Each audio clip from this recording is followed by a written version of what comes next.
Buenas tardes. Me piden que comencemos con una oración y dado que estamos en las vísperas de la memoria de los santos y beatos mártires del siglo XX en España, San Pedro Poveda y San Inocencio de la Inmaculada Canoura, pues voy a rezar la oración preparada por la Conferencia Episcopal para las beatificaciones de Roma y de Tarragona. En el nombre del Padre, del Hijo y del Espíritu Santo. Amén. Oh Dios, que enviaste a tu Hijo para que muriendo y resucitando nos diese su espíritu de amor. Nuestros hermanos mártires del siglo XX en España mantuvieron su adhesión a Jesucristo de manera tan radical y plena que les permitiste derramar su sangre por Él y con Él. Danos la gracia y la alegría de la conversión para asumir las exigencias de la fe. Ayúdanos por su intercesión y por la de la Reina de los Mártires a ser siempre artífices de reconciliación en la sociedad y a promover una viva comunión entre los miembros de tu Iglesia en España.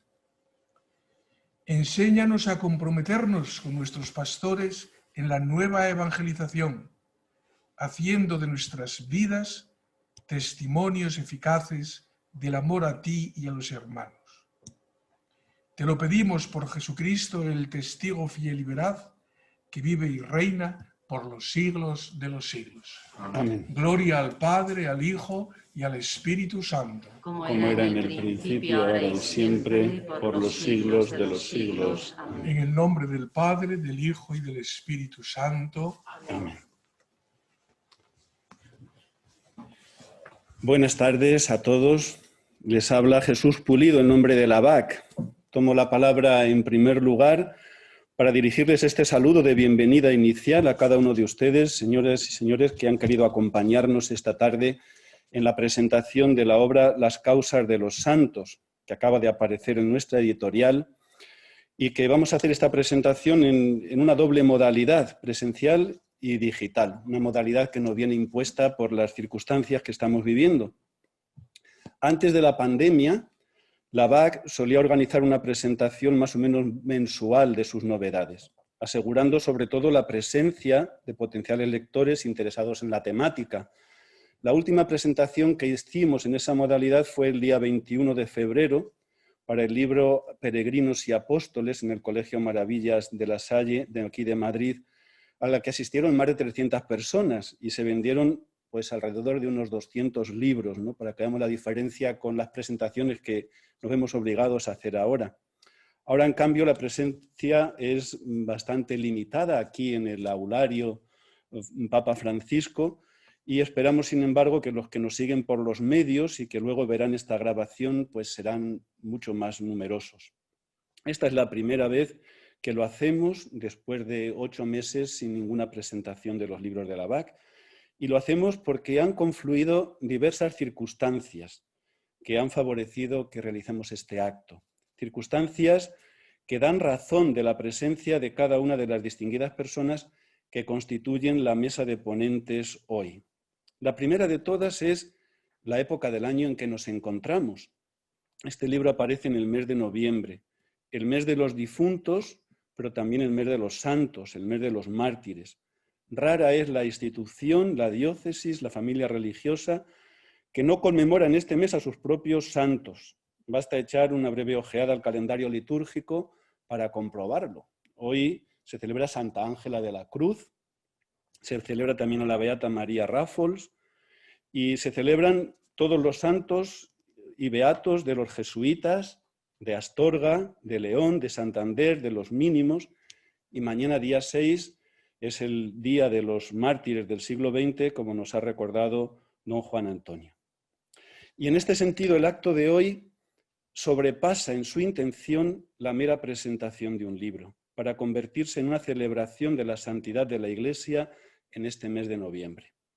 Por eso tenemos con nosotros a Monseñor Juan Antonio Martínez Camino, obispo auxiliar de Bigastro, obispo titular de Bigastro y auxiliar de Madrid, y encargado de la pastoral de la santidad, no solamente en Madrid, sino en muchas diócesis, que se hace presente como apóstol de la santidad y sobre todo de los mártires. No menos importante para que celebremos este acto ha sido el apoyo de dos personas. Por una parte, Monseñor Demetrio Fernández González, obispo de Córdoba y miembro de la Congregación para las Causas de los Santos, nombrado por el Papa Francisco en enero de 2018, de su voto cualificado en la sesión ordinaria de los cardenales y obispos del dicasterio, depende la beatificación y canonización de nuevos santos en nuestros días. Ya nos dirá él cómo lo hacen. Don Demetrio no solamente está aquí y participa en esta presentación como el más alto miembro español de la Congregación para los Santos, sino porque él ha sido el impulsor de esta publicación.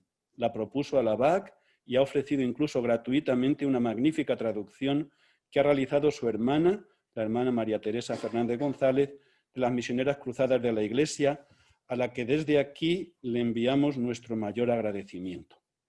Y también hemos contado con el apoyo incondicional para esta presentación de otra persona, doña Lourdes Grosso, directora recién nombrada de la Oficina para las Causas de los Santos, que ha hecho causa común con la BAC en la promoción de este libro. También a ella le estamos muy agradecidos por hacer sinergias y unir fuerzas con nosotros. Por supuesto, además de estos motivos, podríamos decir externos, el libro, en cuanto tal, la novedad merece la pena. Se trata de un manual, como verán, no solamente para el estudio, sino que casi podríamos decir de un manual de instrucciones sobre el funcionamiento de la Congregación para las Causas de los Santos. En italiano, ha aparecido en la librería Editrice Vaticana y nosotros hemos traducido la cuarta edición que salió en 2018. El hecho de que tenga ya 4 ediciones nos habla de la aceptación y de la importancia que este tema ha tenido en nuestro país vecino y que esperamos que también tenga entre nosotros. Con estas motivaciones hemos presentado ya a los miembros de esta mesa que tomarán la palabra uno detrás de otro esta tarde.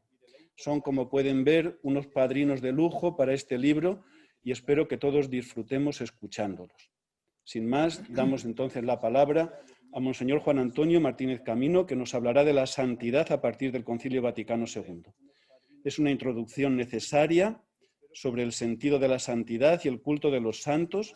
Es el contexto, el ámbito del tema que nos ocupa, además de una reflexión muy a propósito para este mes de noviembre. Juan Antonio, te cedo la palabra. Muchas gracias, don Jesús. Muchas gracias, doña Lourdes, por esta invitación para participar en esta mesa con esta ocasión relevante de tener por primera vez en nuestra lengua, en español, este manual de tanto éxito entre los que van al estudio, al centro romano creado en el ámbito de la Congregación para las Causas de los Santos, para aprender a ser postuladores, promotores delegados episcopales para las causas de los santos, etcétera, etcétera. Se me ha encargado o hemos acordado que un servidor hablara de este asunto de los santos, la santidad en el Concilio Vaticano II, que responde un poco a la primera parte del manual, que es la parte teológica. Luego tiene una parte histórica geográfica y otra parte jurídica. Son las 3 partes de este manual. Responde un poco a la primera parte. Y yo naturalmente no voy a hacer una presentación exhaustiva ni siquiera de la primera parte, que está tratada por personas muy cualificadas, sino a hacer un breve apunte sobre el Concilio Vaticano II como el concilio de los santos y de la santidad.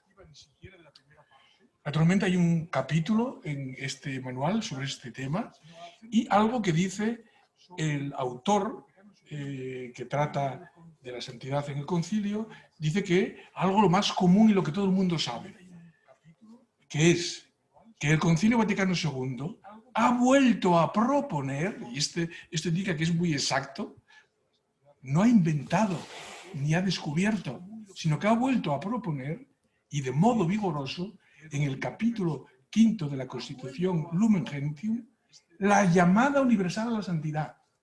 No es una invención del Concilio Vaticano II. Está en los ejercicios de San Ignacio. Está en toda la tradición. Todos los bautizados tienen que ser santos. Pero el concilio la ha vuelto a proponer, como dice aquí con toda exactitud el autor, muy vigorosamente de nuevo. Proponerla de nuevo. Pero esto es muy conocido. No me voy a extender en esto. Voy a llamarles la atención sobre otro aspecto menos conocido, pero a mi manera de ver no menos relevante, de la doctrina del Concilio Vaticano II, sobre la santidad. No sin antes decirles que no hay ningún otro concilio en la historia bimilenaria de la Iglesia que haya hablado tanto de los santos. No solo de proponer la vocación universal a la santidad de todos los fieles, de lo cual habla casi toda la Constitución sobre la Iglesia. Casi toda la Constitución sobre la Iglesia tiene este enfoque, porque en el número 1 de la Constitución sobre la Iglesia, en el primer verso, en la primera frase ya dice: la Iglesia, signo y sacramento de la unión de los hombres entre sí y con Dios. ¿Esto qué es? La unión de los hombres entre sí y con Dios, o con Dios y entre sí. Mejor dicho, este es el orden. Es la santidad. La Iglesia es un signo e instrumento de la santidad. Y esto luego lo desarrolla de muchas maneras. Pero luego, en esta misma Constitución sobre la Iglesia, fíjense ustedes lo que dice el número 50.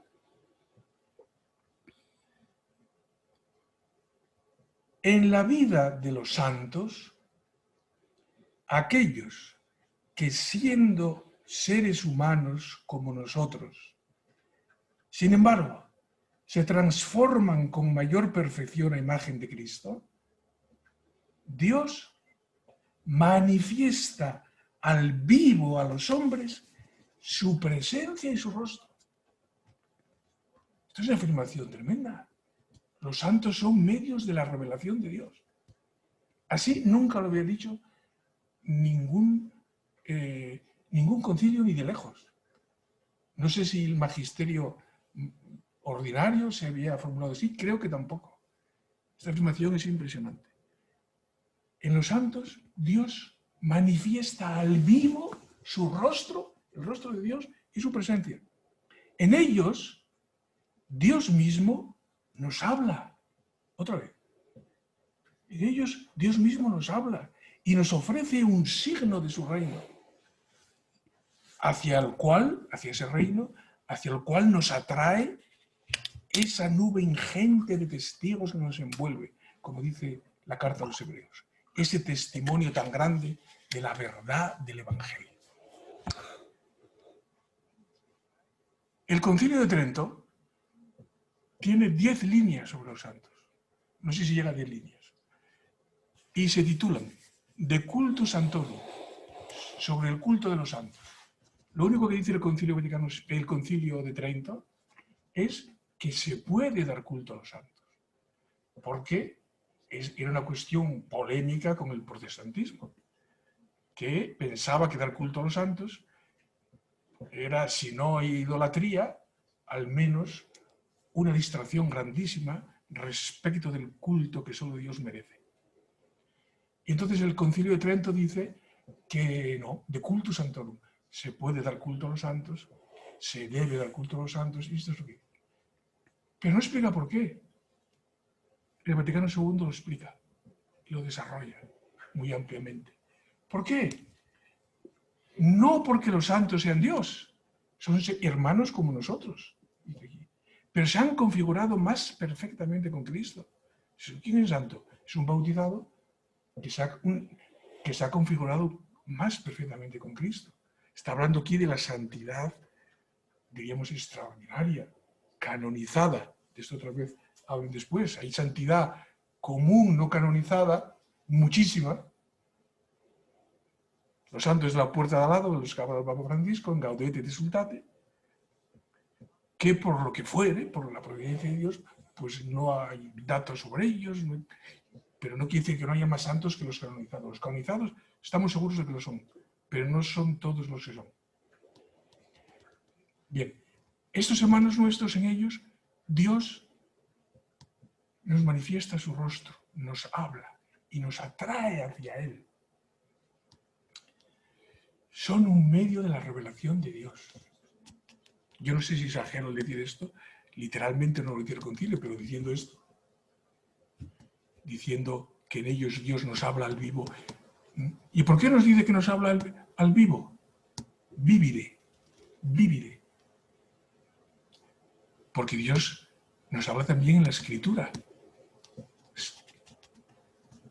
En la letra de la Escritura se manifiesta Cristo. Pero en los santos, Cristo se manifiesta al vivo, en personas que se han identificado con Él. ¿Esto a qué está haciendo alusión? Esto está haciendo alusión a que la revelación de Cristo, la palabra de Dios que es Cristo, en quien vemos, oímos y tenemos con nosotros al santo de los santos, es decir, al amor infinito de Dios. La santidad es el amor infinito de Dios. Lo tenemos con Él. Él se hace presente en la Iglesia de muchas maneras, pero de todas, sobre todo, y a los hombres a lo largo de la historia, pero sobre todo a través de la palabra escrita y de la palabra viva. Y la palabra viva es la tradición de la Iglesia. Y de esa tradición de la Iglesia, es decir, Cristo vivo en la Iglesia, los santos son la parte nuclear. Esto es algo que no está muy desarrollado. Yo creo que se puede sacar de aquí que es algo nuclear en el concilio. ¿En quién me inspiro para decir esto? Aparte en el texto del concilio que dice, en ellos Dios nos habla al vivo. Cuando dice al vivo quiere decir que también nos habla de otras maneras, por escrito, diríamos así, y con la letra y en los documentos, etc. Pero al vivo es en los santos. En esta doctrina del Concilio Vaticano II hay dos grandes teólogos contemporáneos que tienen aquí su mano. Diríamos, el concilio asume la teología de von Balthasar y de Ratzinger. Les voy a leer un texto de von Balthasar, otro de Ratzinger, luego otro de Francisco y terminamos. Dice von Balthasar en un texto muy importante que es Teología y Santidad. Teología y Santidad. Es un artículo fundamental del año 40 y pico, si lo tengo aquí ahora, bastante antes, 20 años antes del concilio, Teología y Santidad, donde el tema es, bueno, pues, ¿qué relación hay entre la santidad viva y la teología, que es explicación de la revelación de Dios? Él ahí es donde dice que el drama de la teología contemporánea es la separación entre dogmática y espiritualidad. Esto es lo famoso. Y de la historia de la Iglesia y de todo, ¿qué papel juegan los santos en el desarrollo de los tratados teológicos y en el desarrollo de la historia de la Iglesia? Estructural, no como un ejemplito que se pone al final, sino si son parte de la tradición viva, si son fuente de la teología, en este sentido. Y dice von Balthasar en este artículo del año 40 y tantos, antes del concilio, dice, con los santos se trata de un trozo vivo y esencial de la tradición. Ya ven ustedes que yo no he inventado nada. Son un trozo vivo y esencial de la tradición que los santos representan, de esa tradición de la Iglesia que nos muestra a través de todos los siglos la acción vivificante del Espíritu Santo en la exposición de la revelación de Cristo consignada en la Escritura de manera escrita, pero de esa otra manera viva, realizada en hermanos como nosotros. Esta exposición no cabe duda que se cumple por un lado, está explicando que esa tradición, la exposición viva de la presencia de Cristo, se cumple por un lado, dice no cabe duda, en el ministerio de los apóstoles, en el ministerio ordenado. Pero fíjense lo que dice ahí a continuación. Pero también se realiza de modo no menos penetrante por medio de los santos, que son el Evangelio viviente. Los santos y el misterio apostólico son dos pilares fundamentales de la tradición de la Iglesia. Según von Balthasar, los dos son importantísimos, no menos uno que otro. En todo caso, en el credo confesamos que la Iglesia es una santa, católica y luego apostólica. Primero santa, luego apostólica.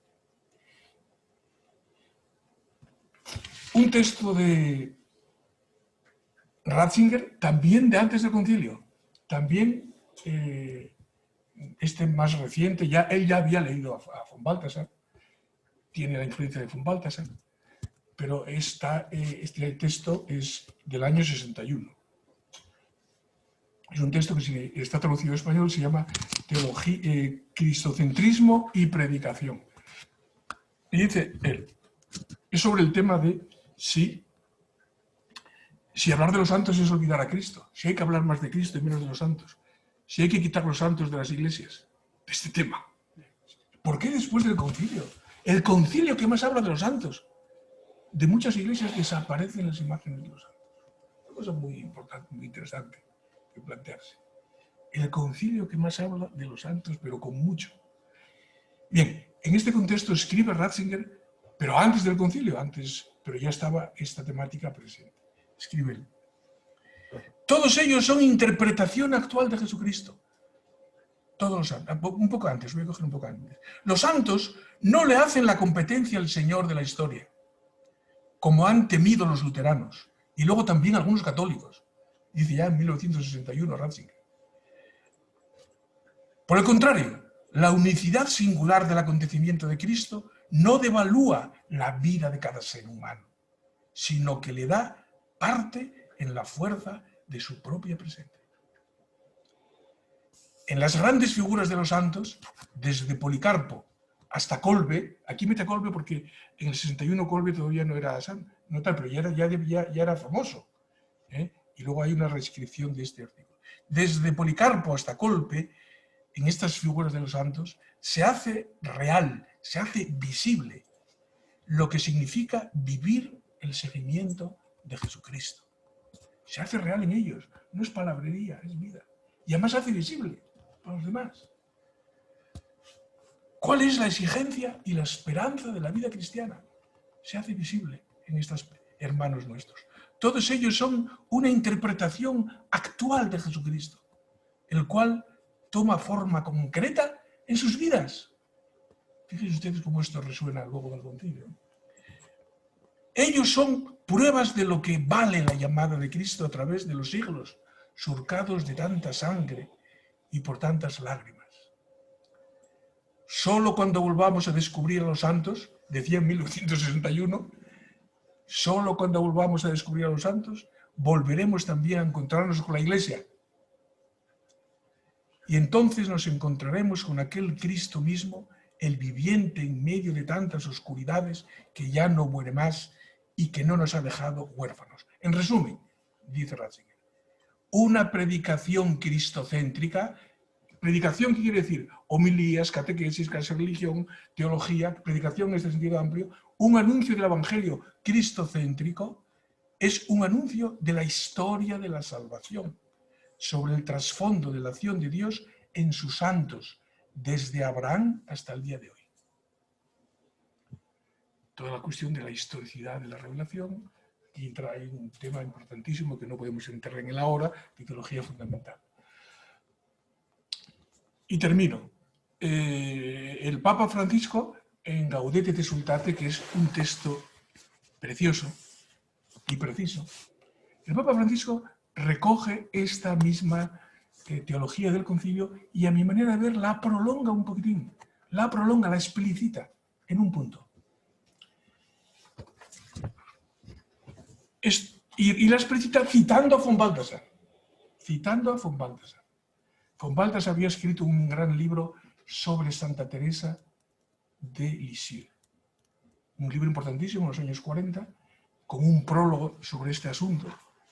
Y en ese prólogo es donde von Balthasar habla de que además de todo, si esto es todo así, es que cada santo, además de ser santo para él, y además de su biografía personal, con sus luces y sus sombras, todos los santos tienen luces y sombras, psicológicas, por supuesto, y morales también. Dice, pero cada santo tiene una misión, una misión. Si en estas personas Dios nos habla y nos muestra su rostro, el que dirige la escena es el que habla. ¿Quién habla? Teresa de Lisieux o el Espíritu Santo, y eso en ella. El Espíritu Santo le da una misión a Teresa. Y eso es una auténtica geografía. No quedarse en que si Teresa le dolían las muelas por la tarde y por la noche tomaba un té de no sé cuántos. Eso está muy bien, la biografía también, o cosas más interesantes que estas. Pero lo importante es, ¿qué misión le ha dado el Señor a este santo? En el cual se encarna el Evangelio y se encarna Cristo en su tiempo, en su contexto. Y esto es lo que Francisco, esto no lo dice expresamente el Concilio Vaticano II. Expresamente no lo dice implícitamente en ese texto que acabamos de leer y en otros más. Pero Francisco lo dice en Gaudete et Exsultate número 19. Dice allí Francisco, cada santo es una misión. Cada santo es una misión. Es un proyecto del Padre para reflejar y encarnar en un momento determinado de la historia un aspecto del Evangelio. Y no hay dos santos iguales. Y todos los santos juntos, que en realidad somos todos bautizados vocacionalmente, nunca agotaremos la riqueza de Cristo y del Evangelio, del amor infinito de Dios que se manifiesta en sus santos. Por eso es tan importante, y termino la traducción de este libro, porque este libro va encaminado a que la Iglesia sea capaz de identificar quiénes son estos hermanos nuestros que de manera extraordinaria, llámelo usted virtudes heroicas, llámelo martirio, llámelo entrega de la vida. Hay una teología, que yo he expuesto una cosa muy lejana, pero muy fundamental, una teología para identificar a estos hermanos nuestros que nos traen a Cristo y que nos arrastran hacia Él, y que hablan en la historia, en la Iglesia y para el mundo, para la unión de los hombres con Dios, que es la santidad. Pues enhorabuena a la traductora, porque no lo he leído entero en la traducción entera, pero lo que he leído es un español muy bonito, muy bien hecho. Enhorabuena a la traductora por este grandísimo trabajo y a la editorial por haberlo publicado tan pronto, tan bien y no demasiado caro. Muchas gracias.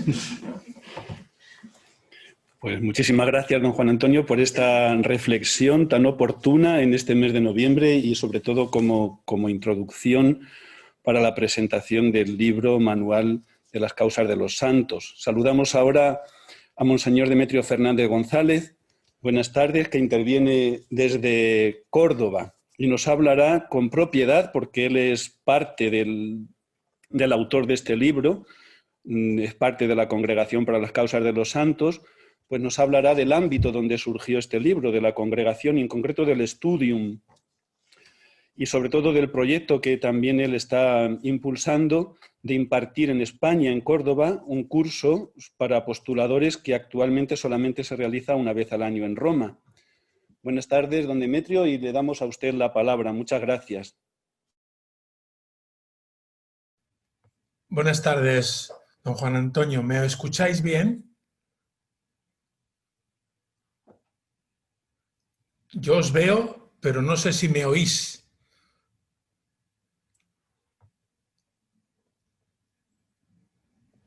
Yo no os oigo.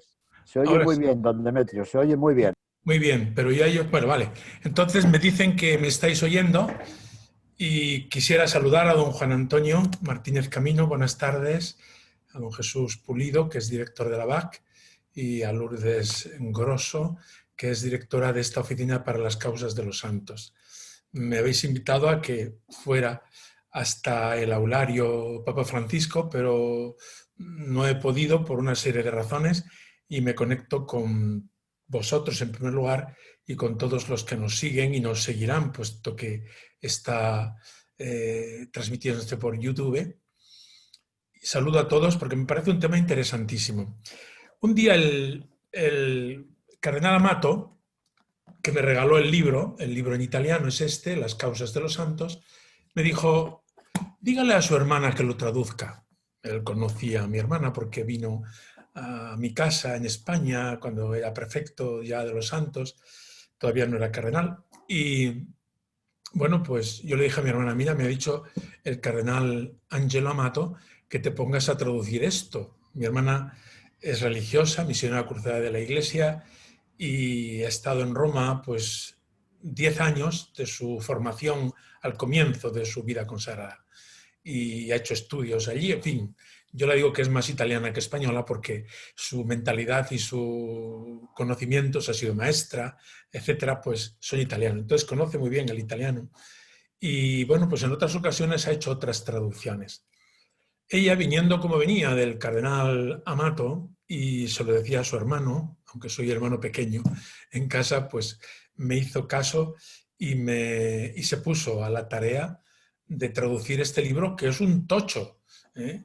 La traducción, o sea, la edición en italiano son 730 páginas y la edición en español, que se ha hecho un poco más comprimida en el espacio, son 654 páginas.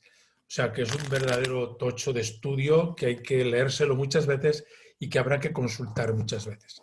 Bueno, ya se puso manos a la obra y ha hecho este precioso trabajo que presentamos a la BAC, pues porque lógicamente es la editorial de la Iglesia en España, de la Conferencia Episcopal y porque además su director, don Jesús Pulido, siempre nos ha atendido estupendamente bien. Y así ha sido. Han hecho el trabajo de maquetarlo, de repasarlo, de corregir, porque siempre hay cosas muchas que corregir, y al final pues ha quedado este precioso libro que me parece muy importante tener en mano. Es traducción del libro, diríamos, de la edición Príncipe, que es la edición italiana, y es traducción fiel, pero junto al libro italiano hay un studium, es decir, unos cursos que la Congregación para las Causas de los Santos imparte a fin de que, como ya han recordado don Juan Antonio y el propio don Jesús, pues pueden aprender los postuladores y todos los que intervienen en las causas, ¿no? De una manera o de otra. Entonces, yo pregunté en la congregación si podíamos de alguna manera impulsarlo desde aquí, sobre todo a propósito de esta publicación en español. Me dijeron que sí, que encantados, que lo que ellos quieren es que se difunda por el mundo entero. Entonces, pues de acuerdo con la Universidad Eclesiástica San Dámaso y contando con la preciosa colaboración de la Oficina para las Causas de los Santos, donde ahora es directora Lourdes Grosso, con el patrocinio de la Congregación para las Causas de los Santos, pondremos en marcha este curso, no solo para España, sino para Latinoamérica, de manera que difundamos lo más posible este libro, que ya antes de ser publicado, se lo digo al director, a mí me lo han pedido bastantes personas porque sabían que lo estaba traduciendo. Y por supuesto no se lo he dado, entre otras cosas porque hay derechos de publicación y hay que comprar el libro y hay que tener el libro. Y repito, será un libro de mucha consulta y de mucha difusión. Bien, eso en cuanto a la introducción de esta obra. ¿Cuál es el origen? Pues el cardenal Amato, yo le digo a mi hermana se pone a hacerlo y al final la BAC pues lo ha acogido benévolamente y lo ha publicado.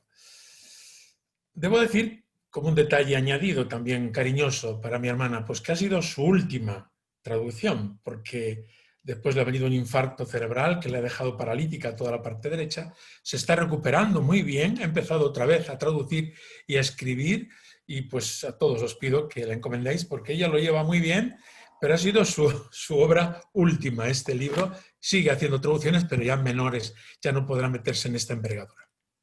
A mí se me ha encomendado pues que hable un poco de cuál es mi tarea, o la tarea de la congregación, mejor dicho. Yo soy allí el último mono, diríamos, ¿no? Pero bueno, ¿qué tarea tiene la congregación? Y quería empalmar en primer lugar con las ideas tan bonitas que nos ha presentado don Juan Antonio Martínez Camino, ¿no? Esa idea de la santidad. que me ha parecido muy bonita y que pues es para reflexionar. Yo tuve como profesor en la Gregoriana, y él conoce muy bien, el padre Latourel, que tiene un libro que se titula Cristo y la Iglesia, signo de salvación. Y él explicaba en clase cómo el signo presente hoy, el que verifica mejor que ningún otro la veracidad de Cristo, de su evangelio, de su mensaje, son los santos. Él lo ha dicho, don Juan Antonio, pero yo he querido añadir esto porque ese libro, Cristo y la Iglesia, signo de salvación, recoge todas estas ideas y otras muchas, las del Concilio Vaticano II, en teología fundamental. Muchos se preguntan hoy, bueno, ¿y por qué la Iglesia? Bueno, pues la Iglesia genera santos. Más aún, genera santos de pecadores que somos. Es decir, del barro que somos y de la madera que somos pecadores todos, excepto María Santísima, que fue concebida sin pecado original, todos los demás hemos nacido en pecado y somos pecadores con pecados actuales. Pues de esta madera y de este barro Dios hace santos. Eso no lo puede hacer nadie más que el Espíritu Santo en su Iglesia. Esto es uno de los, digamos, de los criterios de autenticidad de la Iglesia y de su santificación. Es capaz de hacer santos. Bien, pues dejo esta reflexión porque me parece muy bonita, ya don Juan Antonio ha abundado sobre ella, y paso a la congregación. La Congregación para las Causas de los Santos es como el ministerio que se encarga de ayudar al Papa en este tema precioso de los santos, de la verificación de la santidad, de los procesos de canonización, de la verificación y también la calificación de los hechos extraordinarios como milagros, del martirio y su verificación en todos los extremos y de el título de los últimos que se han introducido para la canonización, que es la ofrenda de la propia vida y la muerte en la ofrenda de la propia vida. El libro recoge hasta el último detalle todos los aspectos que estoy diciendo. Y decir que el Papa Juan Pablo II ha dado un impulso enorme al tema de los santos, no solo porque ha canonizado más santos que ningún otro papa, sino porque además ha introducido en la Iglesia ha introducido, no es nuevo, pero la dinámica de rescatar y sacar laicos o personas que no son solamente o sacerdotes o religiosos o religiosas, y la congregación ha conocido un desarrollo enorme a partir del pontificado del Papa Juan Pablo II. Esto se ve claramente a poco que uno estudie la historia del trabajo de las causas de los santos. Son cientos y cientos, yo no sé si miles incluso, las causas que están pendientes. Y ahí decir pues, que en la congregación hay un trabajo fundamental, y muchos me estarán escuchando, que es el del postulador, el de la postuladora. Ahí empieza el asunto. Supuesto que el sujeto que se va a estudiar es santo, y eso es lo que se va a verificar, pero se parte de una certeza, aunque sea la certeza pues, subjetiva, o de una familia religiosa, o de una diócesis, o de una situación, se parte de esa certeza. Esta persona es santa. Ahora se trata de proponerlo y que la Iglesia dé su juicio, y ese es el juicio que da en última instancia el Santo Padre, pero tiene como colaboradores la Congregación para las Causas de los Santos. Pero en todo ese itinerario, el primer paso, porque a mí gente me pregunta, ¿qué tengo que hacer? ¿Qué hay que hacer? ¿Por dónde empezar? Yo le digo lo primero, un buen postulador o postuladora, que los hay muy buenos, que trabajan muy bien. A mí este trabajo en la Congregación de las Causas de los Santos me ha dado lugar y ocasión de conocer a postuladores y postuladoras que lo hacen estupendamente bien, dedican su vida entera y además con una pericia estupenda que se la va dando precisamente la experiencia y el estudio de los temas diferentes, ¿no? Pues el postulador es nombrado por el actor de la causa, todo eso se explica en el libro, sea el obispo diocesano, si es el actor es la propia diócesis, sea el superior religioso correspondiente, sea incluso una persona, una familia. El otro día me preguntaban por un seglar muy conocido en España y me preguntaba la propia familia, ¿qué tenemos que hacer? Y lo primero que les dije, busquen un postulador. Yo les puedo orientar sobre algunos, pero ustedes libremente busquen un buen postulador. Y este libro está hecho para que los postuladores den pasos firmes porque si en el comienzo no se han dado bien los pasos, luego hay que rehacerlo y reconstruirlo. A veces las causas de los santos son interminables porque no se han dado bien los pasos. Si se dan bien los pasos desde el principio, no tiene por qué tardar tanto, ni tiene por qué costar tanto, ni es tan largo ni tan laborioso. Por eso es clave la figura del postulador. A mí personalmente, vamos, no me canso de decirlo, y seguro que me estáis escuchando postuladores y postuladoras, y os alabo de verdad porque ese trabajo grande que hacéis en muchas horas silenciosas en vuestro despacho, en vuestra casa, donde sea, es un trabajo impagable. Lo repito, impagable, porque estáis haciendo una gran tarea de evangelización, como es la propuesta de un santo o de una santa para que la autoridad de la Iglesia la proponga a la Iglesia universal.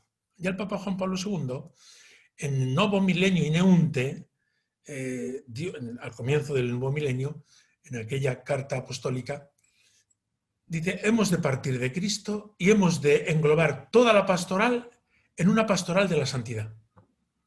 Es muy atrevido, pero a mí me parece que no es ningún reduccionismo, sino que, empalmando con lo que anteriormente nos ha dicho don Juan Antonio, en último término, se trata de que cada persona se encuentre con Jesucristo en este mundo y pueda disfrutar de él en la eternidad.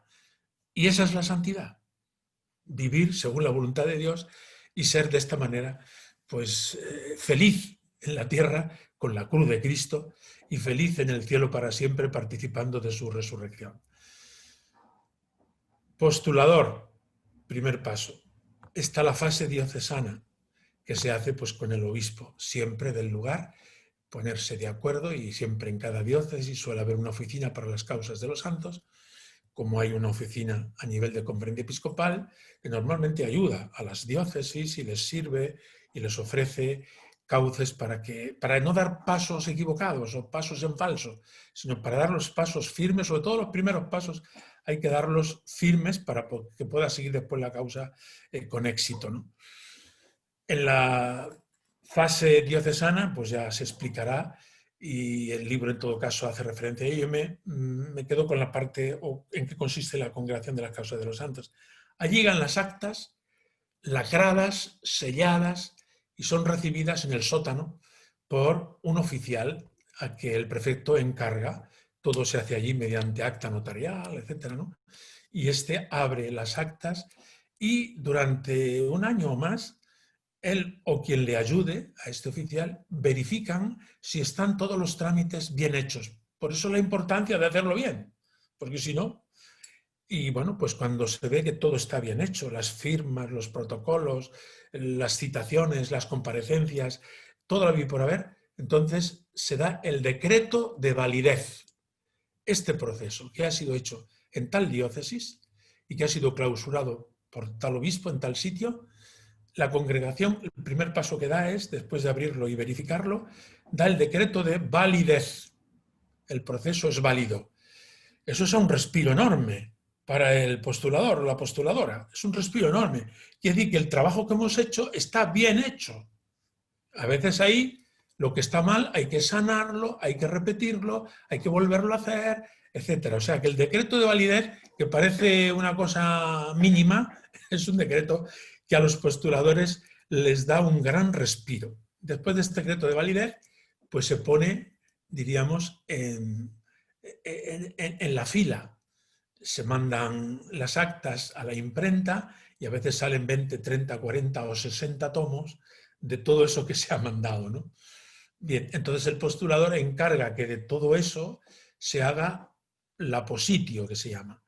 La positio pues es un tocho en torno a cerca de las 1000 páginas, pero 800 o por ahí, en donde viene primero el planteamiento por parte del relator, después viene la biografía, que también ha hecho el postulador o ha encargado de hacerla, y después viene la informatio, que se llama, es decir, las virtudes en general y luego en especie o cada una, virtudes teologales, fe, esperanza, caridad, las virtudes cardenales, prudencia, justicia, fortaleza y templanza, las virtudes propias del Estado, si es casado, si es consagrado, si es pastor, pero se buscan una virtud fundamental que está añadida a las anteriores es siempre la virtud de la humildad. Y luego, pues, si es consagrado, pues la virtud de la obediencia, o el voto, y la castidad, la pobreza. Si es casado, pues la fidelidad, la atención en su familia, etc. Si es laico, la misión que ha recibido. Nos ha recordado Juan Antonio esa idea preciosa del Papa Francisco, ¿no? De cómo cada santo tiene una misión. Y es una misión para la Iglesia y para la Iglesia universal, ¿no? Bueno, pues todo eso se analiza y se relata o se escribe la informatio. Esa informatio lleva consigo las declaraciones de los testigos, la colección de los documentos de donde ha salido toda esa información, en fin, un tocho gordo que se pasa en color gris a los historiadores. Hay una comisión, sobre todo para el martirio, de historiadores que tienen que estudiar cada uno de los casos y ver que hay material suficiente para poder dar un juicio sobre el martirio. Es la comisión histórica que se llama. Los historiadores se reúnen con ese tocho que es la positio, pero en su fase primera, y ellos dan el juicio de sí, lo que tenemos aquí da pie a que se haga un juicio teológico. Y ese juicio de los historiadores se incorpora a todo lo anterior que ha hecho el postulador y se hace una nueva edición en pastas duras, color rojo, letras de oro. Todo eso lo cuida la congregación, queda muy bonito. La primera edición es una edición como de estudio, pero la segunda es una edición que va a ir a la biblioteca, a las estanterías, y va a ser como, no sé, como una vida que sale de ahí pletórica y que va a ser pues una edificación para la Iglesia. Y entonces esa positio ya encuadernada en tapas duras, color rojo y letras de oro, se envía a los consultores teólogos. Los consultores teólogos suelen ser 8, más el promotor de la fe, 9. Y estudia cada uno por separado pues el tocho de la positio. Yo tengo aquí una positio, que podéis ver de quién es, pero bueno, no quiero mucho que se sepa porque tengo que ser ponente el próximo martes, ¿no? Bueno, no me importa decirlo porque no quebranto ningún secreto.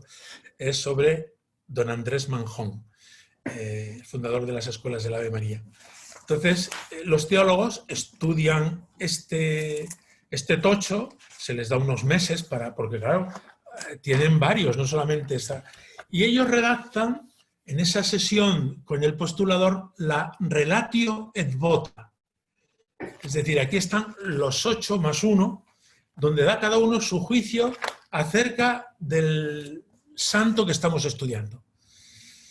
Bueno, pues ahí los teólogos discuten, en el sentido de, pues yo no lo veo, pues yo sí lo veo, pues yo este aspecto no está claro, pues normalmente en la relatio et vota, que es la reunión de los teólogos, se le dice al postulador que amplíe algún aspecto. Pues a mí me gustaría que, si es un sacerdote, ¿cuál fue la relación con su obispo? Pues en este punto no está clara. O si es un mártir, hay que ver si realmente el martirio fue tal o cual en este detalle o el otro que no está claro. Y cómo esta virtud está demostrada con este acto que hemos visto que es un poco contradictorio.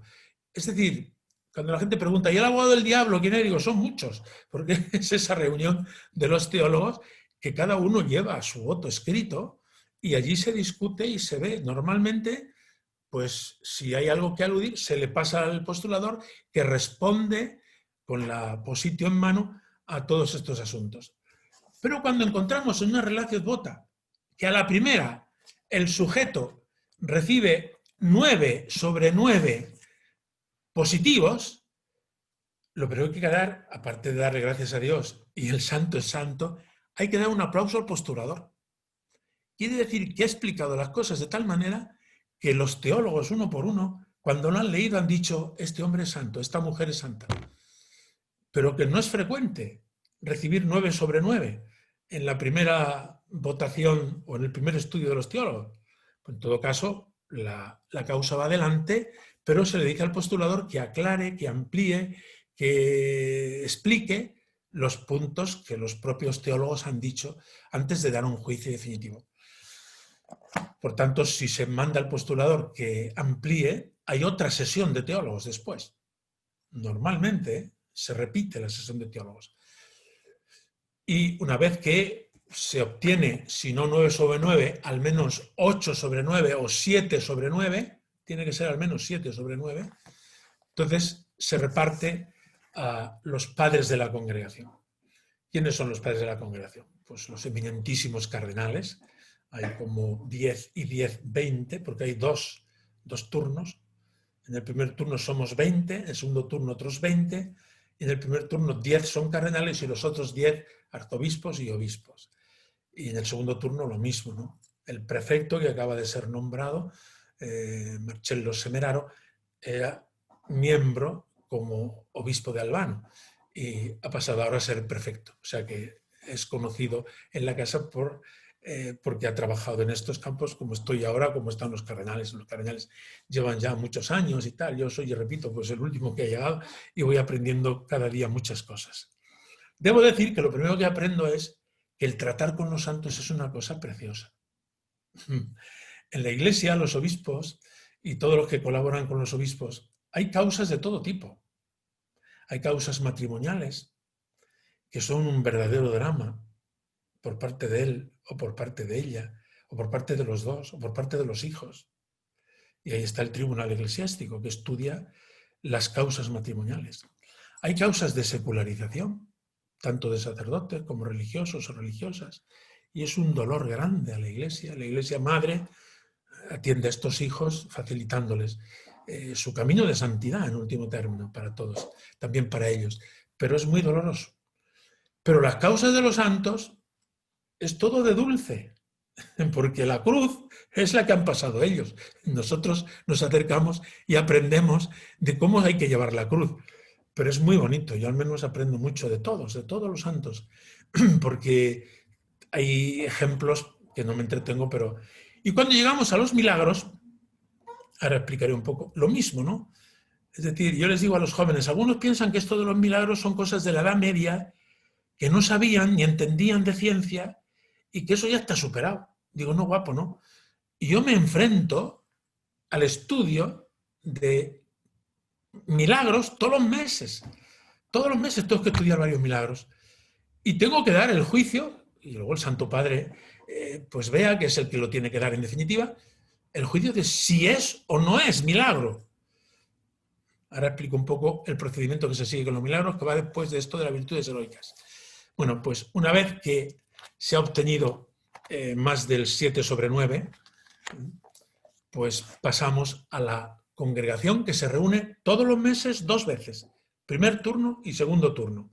Yo pertenezco al primer turno, que se reúne los primeros martes de mes, y el segundo turno los terceros martes. En este caso va a ser segundo y cuarto martes del mes de noviembre, porque hemos tenido cambio de prefecto, etcétera, y han retrasado una semana.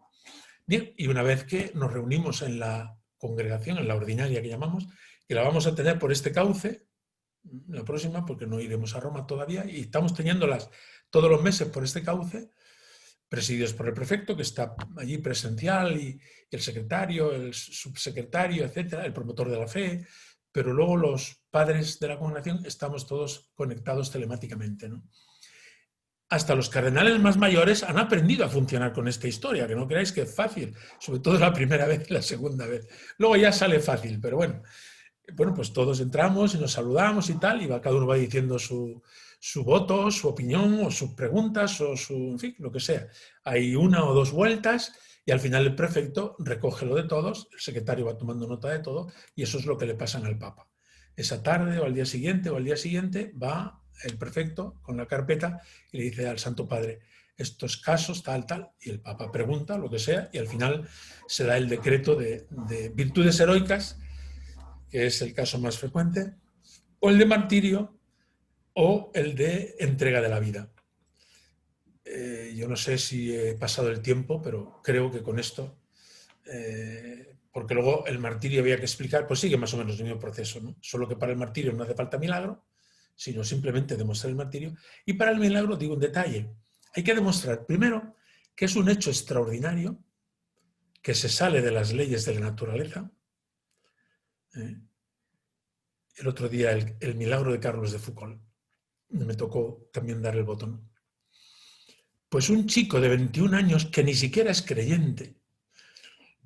Aquí Carlos de Foucault ha tenido trato con todos, incluso con personas, pero en este caso él no conocía ni a Carlos de Foucault siquiera, que se cae del techo de la iglesia en 16 metros y se salva de milagro.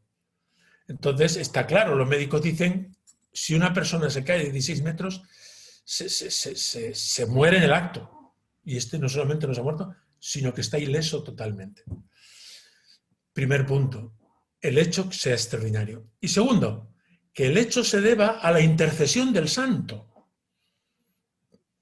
Por tanto, para los postuladores es un dolor de cabeza cuando sobre ese hecho extraordinario han acudido a 2 o 3 o 4 intercesores, porque no puede demostrar de quién es. Hay que demostrar que es de uno. Y si no puede demostrarlo, pues otro. Hay que hacer otro milagro. Dice el otro día, me decía a Dios le cuesta poco trabajo hacer otro milagro. Y dice, sí, a Dios sí, no le cuesta ningún trabajo, pero al postulador le cuesta mucho demostrarlo. Entonces, bueno, pues se demostró en el caso de Carlos de Foucault. Fijaos por qué razón, además está muy bien fundada. Porque este acontecimiento extraordinario se produjo en la única iglesia de esa zona que está dedicada a Carlos de Foucault y el mismísimo día del centenario de su muerte, cuando la familia entera estaba pidiendo su canonización. Y aunque ni el muchacho sabía nada de Carlos de Foucault, ni él intercedió, porque además era ateo, o sea, era agnóstico, es un chico que no tenía ningún credo religioso, la familia entera estaba en esos días especialmente, y además Dios fue a hacerlo el día del centenario de su muerte, con lo cual la conexión al postulador le ha sido fácil. Pues bien, y en otros casos pues porque se ve que se ha invocado a la persona tal, o en fin, y se demuestra, pero tienen que ser las dos cosas. Primero, que el hecho sea extraordinario, y los médicos son enormemente meticulosos para llegar a la unanimidad en el dictamen médico. Tiene que ser un caso, vamos, de estos rotundos. Vimos el caso de Carlos Acutis hace poco, pues es un caso rotundo, rotundísimo, ¿no? Dios ha tenido mucho interés en que este chico se haya beatificado pronto, ¿no? Y el milagro ha sido muy rápido, ¿no? Y la invocación a Carlos Acutis ha sido exclusiva, solo a él, un niño que tiene una malformación en el esófago y vomita y tal, y le da a su abuelo la estampa de Carlos Acutis, y el niño la besa diciendo, para que no vomite, y se cura en el acto. Y eso demostrado unánimemente por todos los médicos. Y además la invocación no podía ser más evidente y más inmediata. Bueno, pues ya está. Y luego el de la ofrenda de la vida, pues ya se entiende mejor y en el libro está explicado. No me quiero entretener más porque quizá haya más intervenciones, pero a comprar el libro, conste que para eso estamos aquí, para presentar el libro. Y a ser santos, que es para lo que estamos en la vida. Gracias.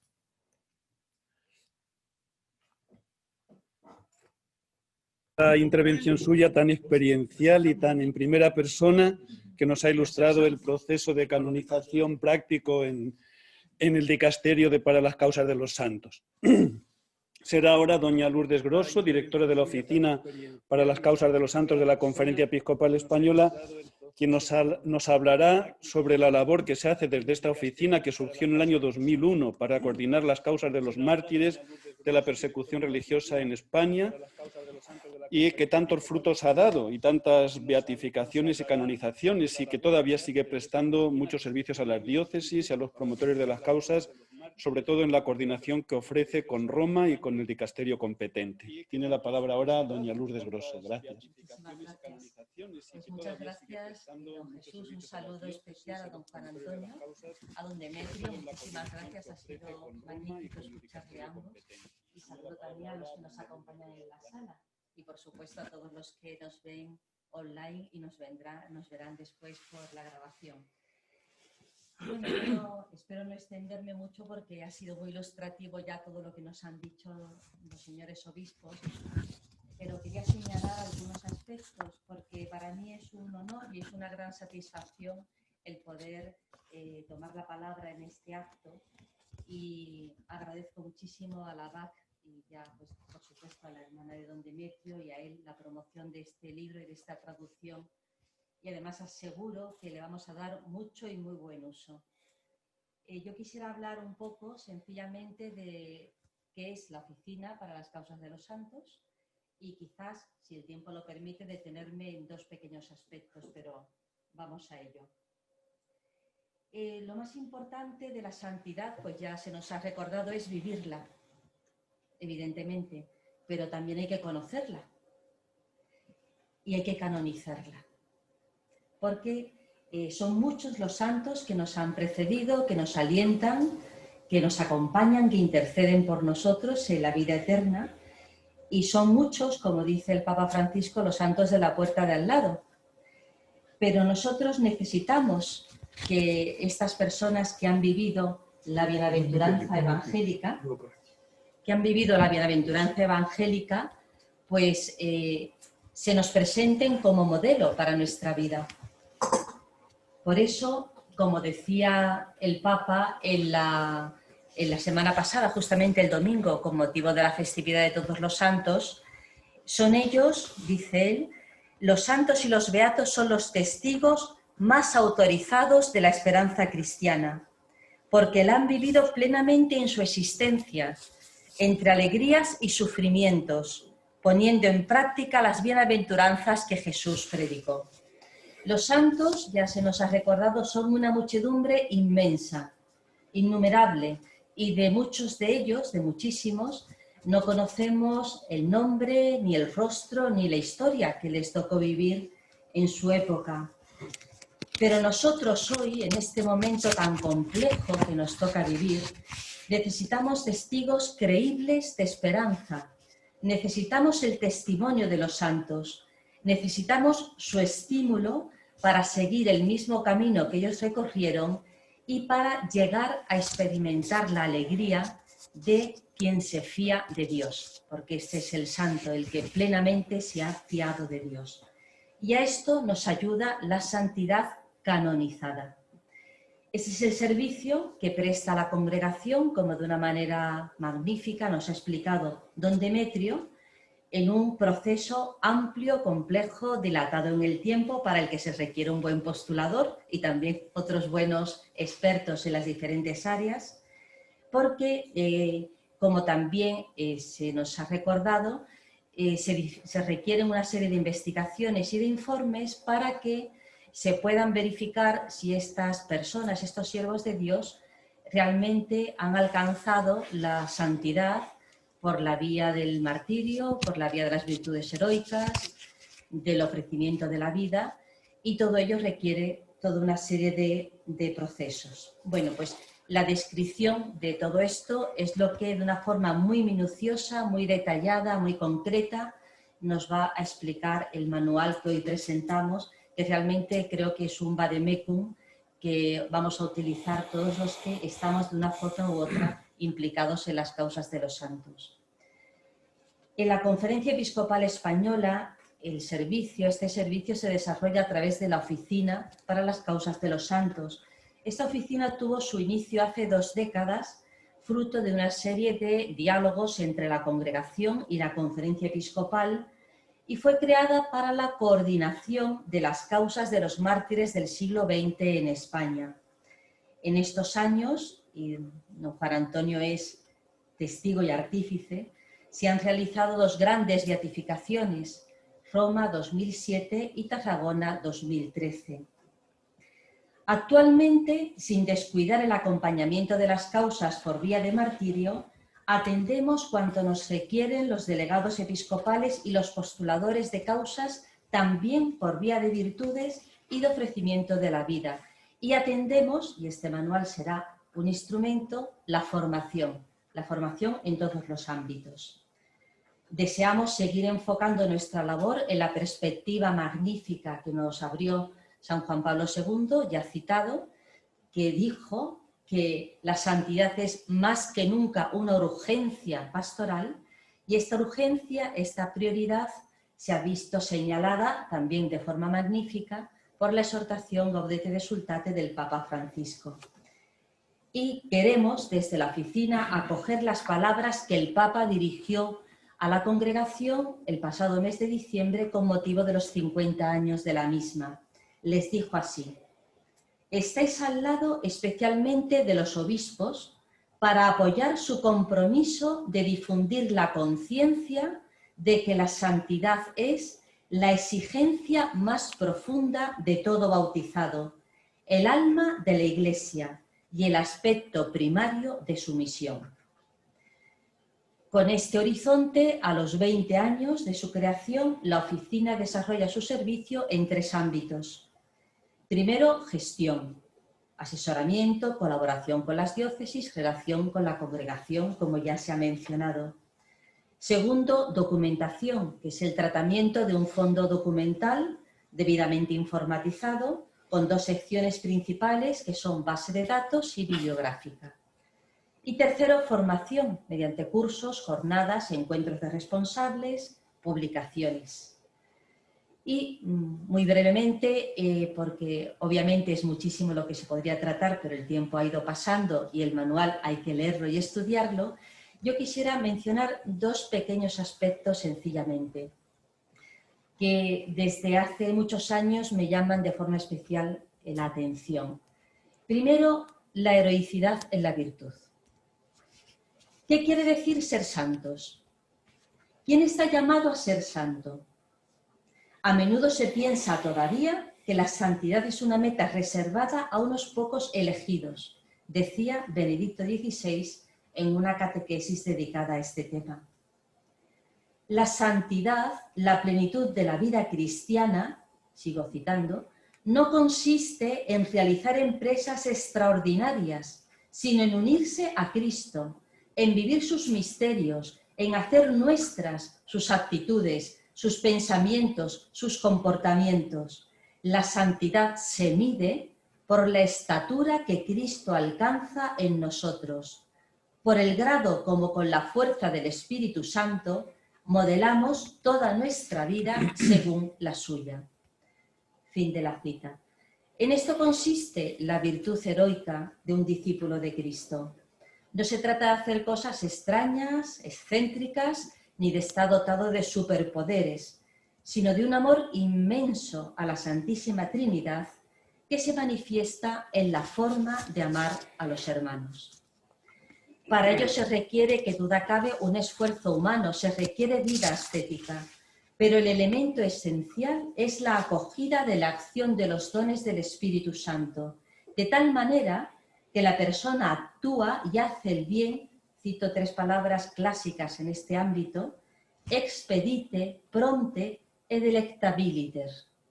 Es decir, que la persona lleva a la práctica lo que entiende que es la voluntad de Dios con facilidad, con sencillez, sin darse importancia, con diligencia, es decir, con prontitud y con agrado, con verdadera alegría. San Pablo decía a los romanos: sed diligentes sin flojedad, fervorosos de espíritu, como quienes sirven al Señor.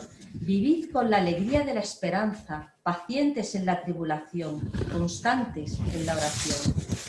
Podemos decir que este es el tono vital de quienes en todos sus actos desean ser y son fieles a Cristo. Y finalmente otra palabra, en esta ocasión dedicada al milagro, al cual ya también ha hecho referencia don Demetrio, que es lo más espectacular. Sin entrar en detalle, los detalles que nos han narrado ya, pues decimos con Santo Tomás de Aquino que milagro es lo que Dios hace fuera del orden de la naturaleza creada. Salvo en el caso de martirio, para que el venerable sea declarado beato, se debe reconocer un milagro debido a su intercesión. Y ya pues nos ha relatado don Demetrio que es un proceso arduo para ello. El dictamen de los médicos, etcétera, ¿no? Pero yo me pregunto, ¿por qué el milagro? Ya hemos dicho que los procesos requieren una amplia investigación y la redacción de numerosos informes, y un buen postulador y buenos peritos en materia. Y es cierto que nosotros, con dedicación y con los instrumentos que hoy poseemos, podríamos hacer un relato magnífico del venerable y describir con gran erudición y estilística las peculiaridades de su vida y de su virtud. Pero lo que no podemos hacer es un milagro. El milagro indica que alguien, en un momento de seria necesidad, ha rezado a un candidato a la gloria de los altares para que el Señor, por su intercesión, conceda lo que se pide con fe, acudiendo en su ayuda con un acontecimiento inexplicable. El milagro representa la respuesta amorosa de Dios. Necesitamos su firma. Las causas de beatificación y canonización son realidades de naturaleza espiritual, no solamente procesal. Por eso nos recuerda el Papa Francisco, vuelvo a citarle, que deben ser tratadas con una marcada sensibilidad evangélica y con rigor moral. Y refiriéndose a la necesidad del milagro, añade: se necesita un milagro porque es precisamente el dedo de Dios allí. Sin una clara intervención del Señor, nosotros no podemos seguir adelante.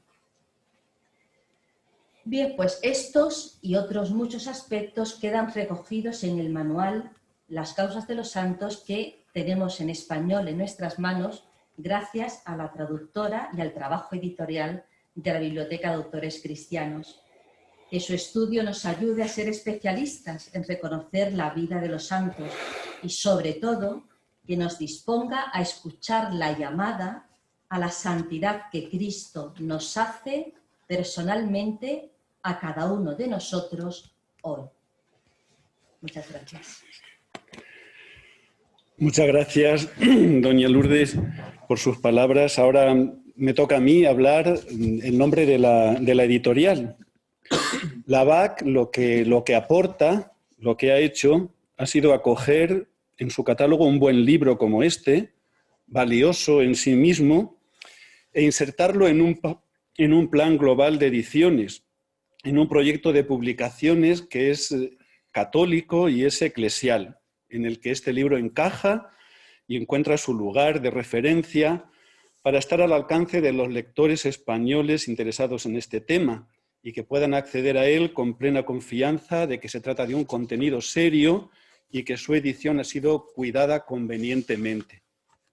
La BAC es una obra de la Iglesia, un escaparate eclesial, no solo por ser propiedad y sello editorial de los obispos españoles, sino sobre todo por haber logrado en sus 75 años de historia algo nada fácil: concitar y ser punto de encuentro y de comunión de todos en la Iglesia, de las diversas sensibilidades espirituales. En la BAC publican prácticamente todas las congregaciones, los grupos y movimientos eclesiales, todas las diócesis tienen allí su acogida y su punto de encuentro, y ha sabido responder así a las necesidades religiosas de los cristianos. Quizás este haya sido el secreto de la BAC, y es que la BAC ha pretendido ser a lo largo de estos años un servicio para los creyentes. Ha querido ser, como dice su lema, pan de la cultura católica, cuyo centro, el centro de las publicaciones de la BAC, son unos grandes manuales de vida cristiana que intentamos cuidar al máximo en nuestras publicaciones. Estos manuales en torno a los cuales se vertebra la actividad editorial de la BAC son 4. El primer manual de vida cristiana que la BAC publica es la Sagrada Escritura.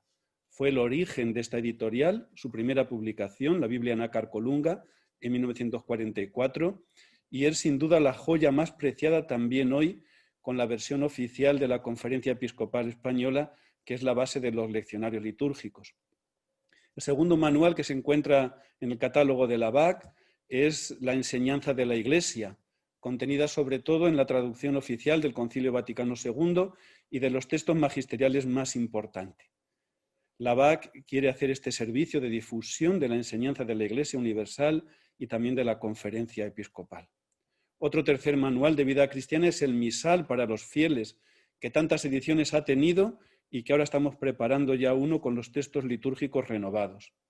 Y el cuarto manual es el Código de Derecho Canónico, que contiene los derechos y deberes de los fieles en la Iglesia. La Biblia, el Código, el Magisterio de la Iglesia, el Vaticano II, el Misal, forman parte de la mayoría de las bibliotecas cristianas, ya sean particulares o comunitarias, en ediciones cuidadas y constantemente actualizadas que ha ofrecido y sigue ofreciendo la BAC. Y en torno a estos grandes manuales de la vida cristiana, han ido surgiendo una serie de comentarios, ensayos, subsidios para la formación y para iluminar la misión de la Iglesia que constituyen el fondo de la propia editorial. Lo que da nombre y misión a la BAC es eso, ser una biblioteca cristiana. No simplemente una biblioteca temática de colecciones especializadas, sino una biblioteca de autores cristianos y para lectores cristianos.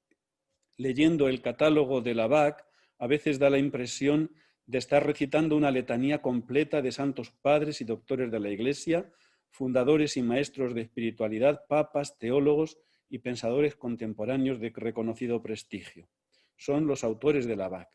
Dentro de esta biblioteca, en los años 90 se iniciaron unas series de carácter formativo y divulgativo que llevan como nombre Sapiencia, Sapiencia Fidei sobre teología, Sapiencia Rerum sobre filosofía, Sapiencia Juris sobre derecho, y de esta serie, de estos manuales, forma parte el libro que hoy presentamos sobre las causas de los santos.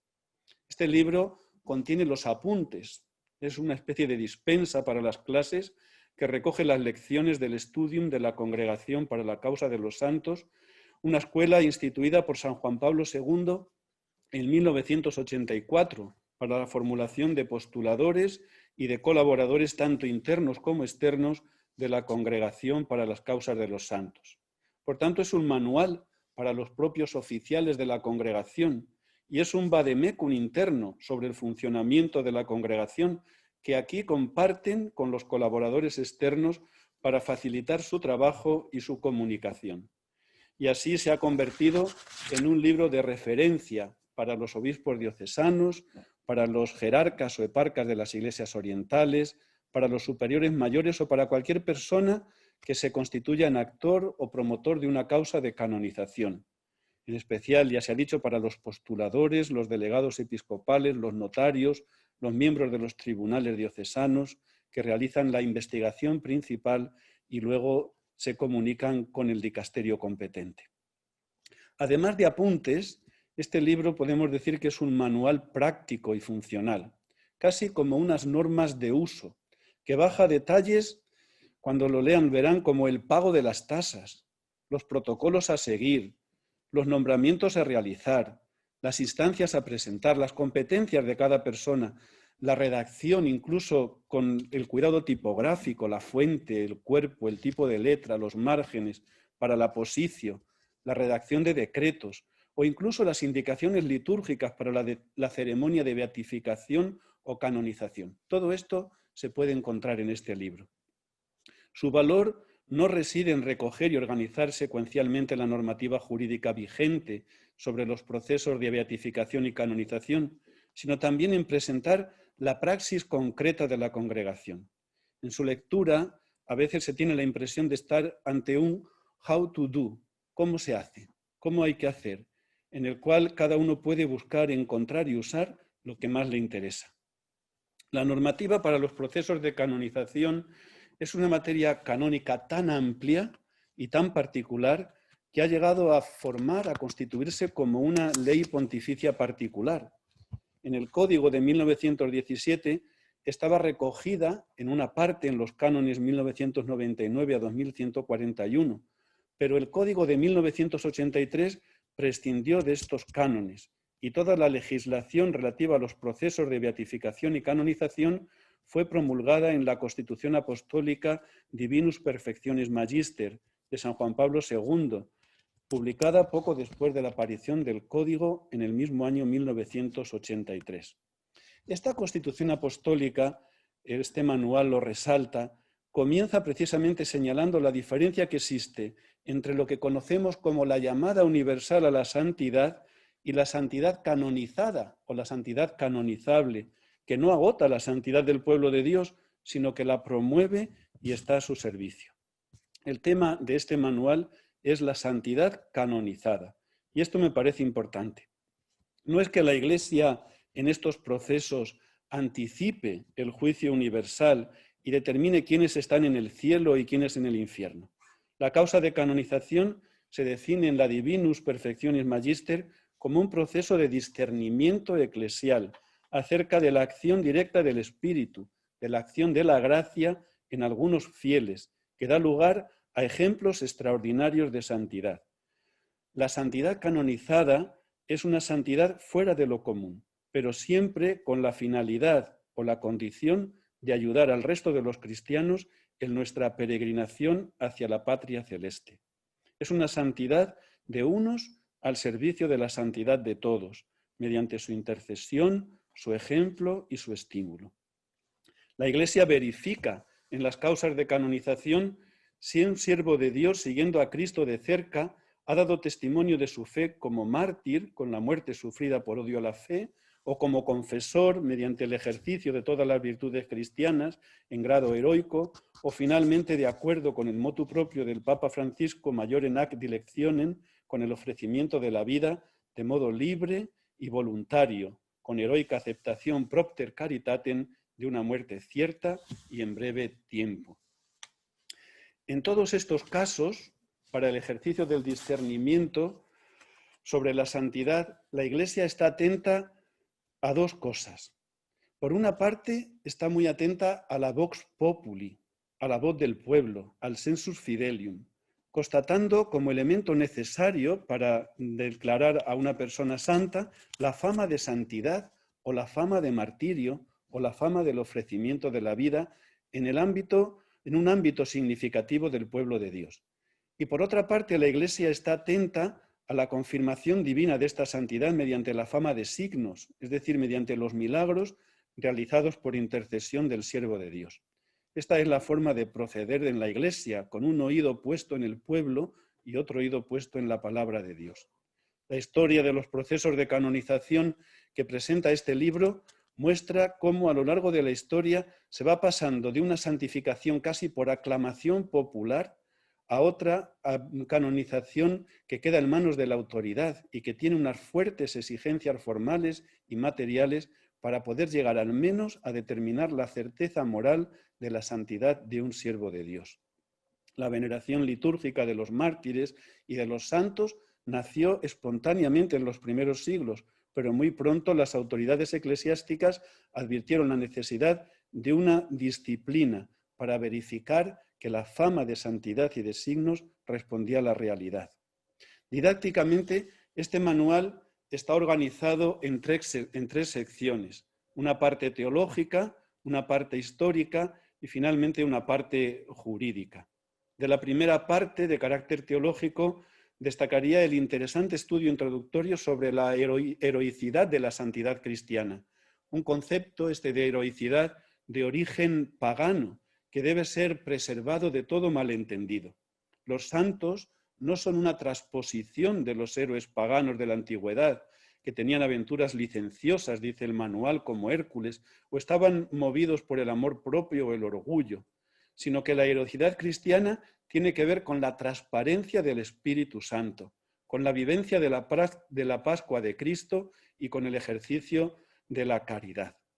La fama de santidad no es simplemente la buena reputación obtenida por merecimientos de otro tipo, social o cultural. Los santos son testigos, dice este manual. No hablan de sí mismos, sino que hablan de Cristo y de su Pascua. La segunda parte ofrece un estudio histórico hagiográfico y es curioso todo el desarrollo que hace sobre la evolución del reconocimiento de la santidad y el culto a los santos. Un culto reservado originariamente a los mártires y que tras la paz constantiniana se extiende también a los confesores. Es muy interesante en esta sección las páginas que se dedica a la literatura geográfica, especialmente a la labor filológico-crítica de los volandistas a partir del siglo XVII, que pusieron de manifiesto la necesidad del borrar del catálogo de los santos aquellos nombres cuyos hechos gloriosos se basaban únicamente en leyendas. El libro hace referencia a la disputa que tuvieron los volandistas con los carmelitas por la cuestión del origen de la Orden del Carmelo que atribuían a la obra directa del profeta Elías. La tercera parte es específicamente jurídica y presenta detalladamente, paso a paso, como nos ha explicado don Demetrio, el proceso de beatificación o canonización tal como se realiza hoy. Es un proceso único en dos fases. No se trata de dos procesos, como estábamos habituados a oír y a decir los pocos versados en la materia, un proceso diocesano y otro proceso pontificio. La normativa vigente evita hablar de tribunal diocesano. En la diócesis lo que se hace es una investigación preliminar, una investigación que se presenta después al dicasterio para que el sumo pontífice, que es el único, verdadero y propio juez de las causas de los santos, determine la santidad. En esta tercera parte hay unas páginas también muy ilustrativas que presentan con todo detalle la competencia y la estructura del dicasterio para las causas de los santos, el prefecto, los cardenales y obispos, el secretario, el subsecretario, el promotor de la fe o abogado del diablo, una especie de fiscal, el relator general, el jefe de la oficina y los demás oficiales, los consultores históricos, teólogos y peritos médicos. Es curioso y hay que destacar en la presentación de este libro que tiene un apéndice muy grande, un apéndice de 170 páginas. Y ya se ve, por tanto, el peso y la importancia de estas páginas. Primero aparecen en orden cronológico los textos legislativos que regulan el procedimiento canónico en las causas de los santos y la actividad de la congregación. Cabe destacar, además, entre estos documentos, la instrucción sobre la concesión del título de doctor de la Iglesia, de la que no trata propiamente el manual, pero que se asimila. Después de los documentos, el manual ofrece otro rico repertorio de formularios de todo tipo, que pueden constituir un punto de referencia para las acciones jurídico-canónicas relativas a la fase diocesana o eparquial y a la fase romana de la causa de los santos. Se trata de modelos que los postuladores adaptarán a su propia causa. El libro que presentamos, por tanto, tiene un indudable valor cultural para quien simplemente por curiosidad o por inquietud intelectual quiera conocer de primera mano cómo se hace un santo en la Iglesia, dicho además por la congregación competente y con información seria y autorizada. Tiene también un valor académico, con un estudio de los aspectos teológicos, históricos y jurídicos de la santidad canonizada. Y tiene también un valor instrumental para cuantos se dedican a este campo con las indicaciones precisas y recogiendo la praxis detallada de la congregación. Finalmente, permítanme un poco de publicidad en esta presentación. Esta pandemia limita y condiciona enormemente la actividad editorial. Las imprentas están a medio gas y a veces tardan mucho en imprimirnos los libros. Las librerías han estado cerradas bastante tiempo. Y en la BAC hemos decidido intentar facilitar el acceso de los lectores a nuestras publicaciones por los medios que podemos. Estamos, como ven, retractilando los libros, que no lo habíamos hecho hasta ahora. Les ponemos una funda de plástico protectora para que nos proteja contra el virus y el coronavirus. Hemos quitado también los gastos de envío. Hemos hecho una campaña de publicidad diciendo quédate en casa, nosotros te llevamos los libros gratis hasta tu casa. Hemos también primado con un 5% de descuento los pedidos que se realizan a través de la web. Y además intentamos intensificar la publicidad en los diversos medios. Y ahora, hoy, pues probamos por primera vez a presentar los libros con esta modalidad semipresencial. Esta es la primera vez que lo hacemos y esperamos que se revele como una buena vía para comunicarnos con nuestros lectores y decirles que se animen a comprar estos libros que publicamos en la BAC para la formación cristiana y como pan para la cultura católica. Muchas gracias por escuchar también este mensaje publicitario. No sé si los ponentes quieren añadir algo más, si no, vamos a dar de nuevo la palabra a Monseñor Juan Antonio Martínez Camino para que nos dé su bendición como signo de consuelo y de esperanza en esta situación difícil que todos estamos pasando. Muchas gracias por su atención. Gracias. No sé si don Demetrio quiere añadir algo más o doña Lourdes. Es que no le oímos. No le oímos. Sí. A ver. Ahora sí, digo que no tengo nada que añadir, simplemente a leer el libro, a comprarlo, a regalarlo a otras personas y a ser santos, nada más. Y esperamos tu bendición, la bendición de Dios a través de ti. Sí, digo que no tengo nada que añadir. Gracias, don Demetrio. A leer el libro, a comprarlo. Sí, muy bien, es que se oye el eco. ¿Quiere añadir algo más? Bueno, pues simplemente, y antes de dar la bendición, agradecer a este horno del pan de la cultura católica, que es la BAC, agradecerle la publicación de este manual, de toda esta serie de manuales en el sentido amplio en el que ha empleado el director de la BAC este término. Y bueno, es un buen comienzo para este tipo de presentaciones la temática que nos ha tocado, porque es verdad que la Iglesia hace santos. Aquí está cómo la Iglesia hace santos.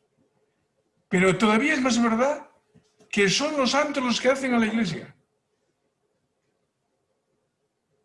Y esto, pues empalmando con la exhortación que les he hecho ahora don Demetrio, es lo que nos anima, a pesar de las dificultades históricas, de las dificultades del lenguaje, de las dificultades de mil formas que tiene la Iglesia como institución, y digamos, hay libros que se han escrito irónicamente y críticamente sobre la fábrica de los santos, como si la Iglesia fuese una fábrica que los inventa ella, la Iglesia.